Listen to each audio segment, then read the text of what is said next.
guys, so I'm back, and today this is going to be my first impressions, demo, and review of the L'Oreal Infallible 24-Hour Pro Glow Foundation.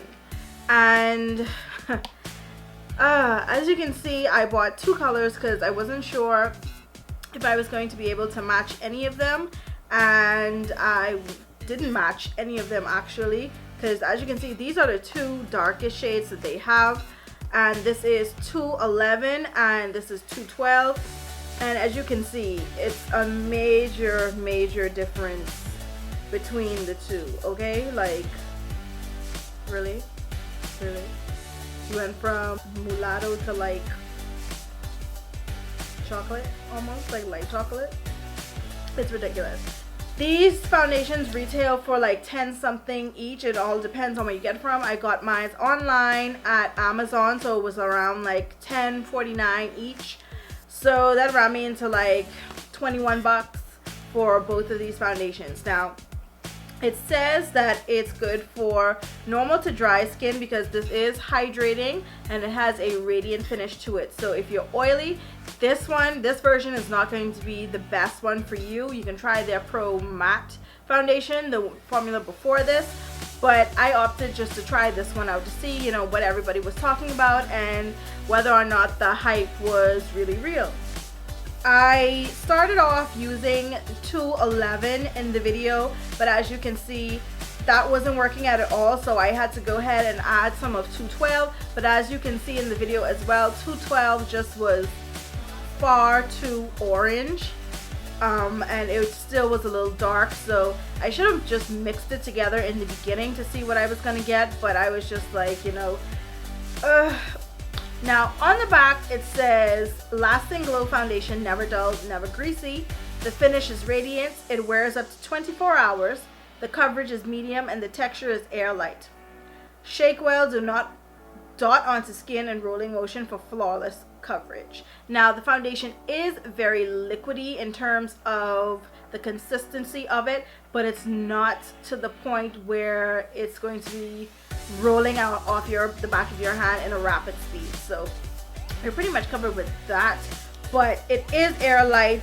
It is a nice medium coverage foundation. You can build it up, but for people like me who are struggling with the shade range, yeah, building it up might do more harm than good. And especially since I am an oily girl myself, even though I'm not as oily as I used to be, building this up probably won't be in my best interest, so I'll probably just put some concealer underneath or over the top, whichever one I feel like I need to do. The foundation is very lightweight, it's very comfortable, and even though it does give you a nice glow on your face, it's not greasy, it's not oily, it doesn't look bad, it doesn't look like, ooh girl, you need to blot.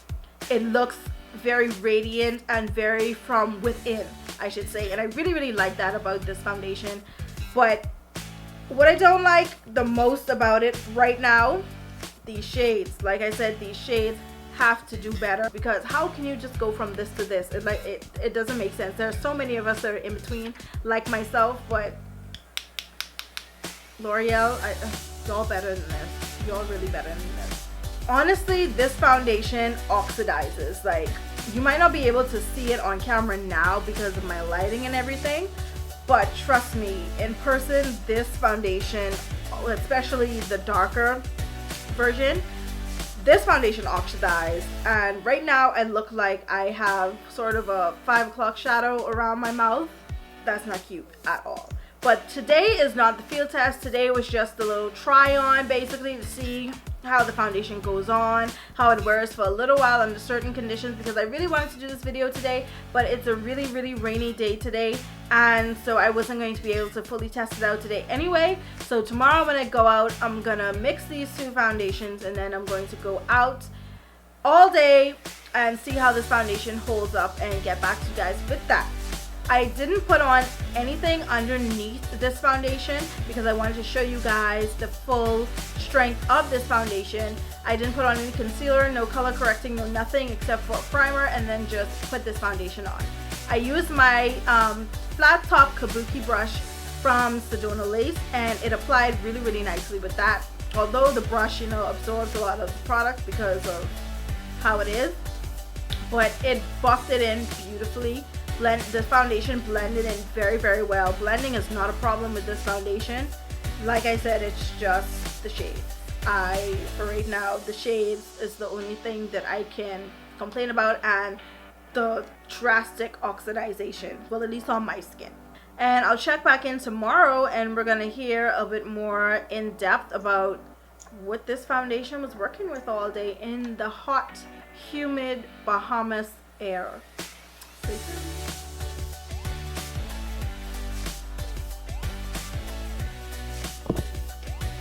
Morning, guys. It is officially the next morning with the L'Oreal Infallibile Pro Glow foundation.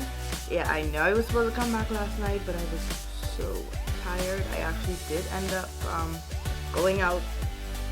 So yeah, that was, recording again was a fail. But now I just woke up, and as you can see, the foundation still looks pretty good.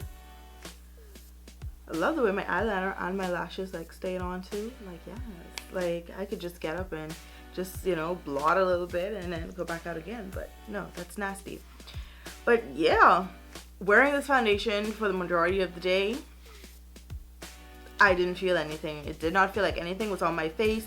My skin didn't get really greasy or anything. I only blotted once with this foundation, so that is amazing. The coverage is great. The finish is very smooth. I love the way it makes my skin looks, but if I could just perfect this color, I would really, really, really love this foundation as something for a long wear, like if I'm going out all day, or if I know I'm going to be out from morning till probably the next morning, but I still want to have a nice fresh face.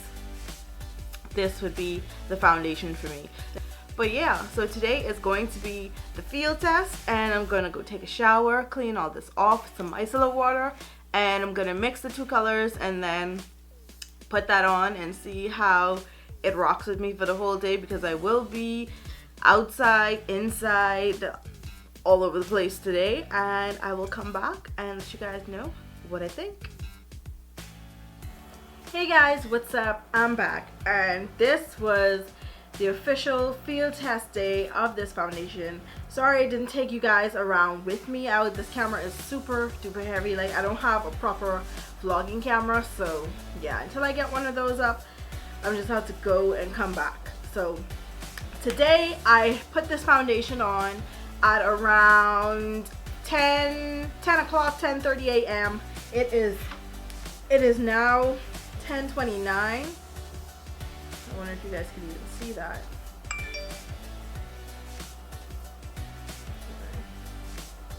It is 10:29 in the PM, and I was sweating all day profusely. I was at a baseball game from about like 2 p.m. until when I came home just now. But as you can see, the foundation held up pretty well. I don't really see any cracks in my skin. By the way, I'm looking at my external monitor that I have here. It's actually like my TV, so yeah, I can see myself all blown up and everything. But it looked like it did pretty well for a drugstore 24-hour foundation. I can definitely see how bright my concealer is. Wow. But yeah, the foundation held up pretty well. They even put some down my neck to where I had the scarring from my allergic reaction, and the coverage is amazing on this Pro Glow foundation. It truly is amazing. I really love it. A little goes a long way. I did get a good match for my color mix that I did today, so I'm happy with that. But you know, some people just don't want to go through that whole mixing thing to get their color. They just want to pick one up in the store and just go. I know, because I'm one of those people, but because the foundation was only 10 bucks, I was like, you know, what the heck. Let me say this, I wouldn't put it on every day due to the fact that it transfers. It really does transfer. It's not transfer proof. It does definitely transfer, but I would wear it if I wanted something, if I wanted to go out, not like to fancy function or anything, but if I'm going out running some errands out for the day and I don't want anything heavy, but I still want good coverage, and I want my foundation to look skin-like and I don't want to look made up, I would definitely reach for this foundation. The coverage is amazing, the feel is amazing, it holds up really, really nicely. I don't have any creasing problems with it or anything. It blends like a dream. I do really appreciate the warmth in this foundation as well. I love the way it's so warm, even though it's a bit too warm, especially in the darkest shade. But I do appreciate that L'Oreal at least tried to, you know, make the foundation more warm instead of cooler. But if they can just, you know, add more shades but still make them warm, that would be awesome. But yeah, this foundation is definitely a go for me. Even if you have oily skin, I would still say you can get away with this foundation. Just put on a really good primer and make sure to set the foundation really good as well. I found that setting my powders, like using my damp beauty blender to apply any powders that I may want to put on my face to set it or whatnot, it holds up a lot better, like a whole lot better, and it really tones down on the shine, at least for me, and my oils and stuff like that. So I did get oily, a little bit oily in my T-zone as expected, and even with the sweat it looks like, you know, that I was a little bit more oily than normal. But once I dabbed, you know, the areas that I needed to dab, it was completely fine. I still looked like I had makeup on, and as you can see, like my lip, my ColourPop lip is already worn down, but my face is still going, hunty. So yeah, out of 10 I would give this foundation like I want to say an 8. I think I would really give this foundation an 8. The only thing L'Oreal just has to work on is that shade range. That shade range, honey. That shade range. And just toning it down a little bit with the warmth in the foundations, because it's a little bit too warm. It's almost like Oompa Loompa like. Thank you guys so much for watching. If you've picked up this foundation, let me know your thoughts below in the comment section. And until my next video, I will talk to you guys soon.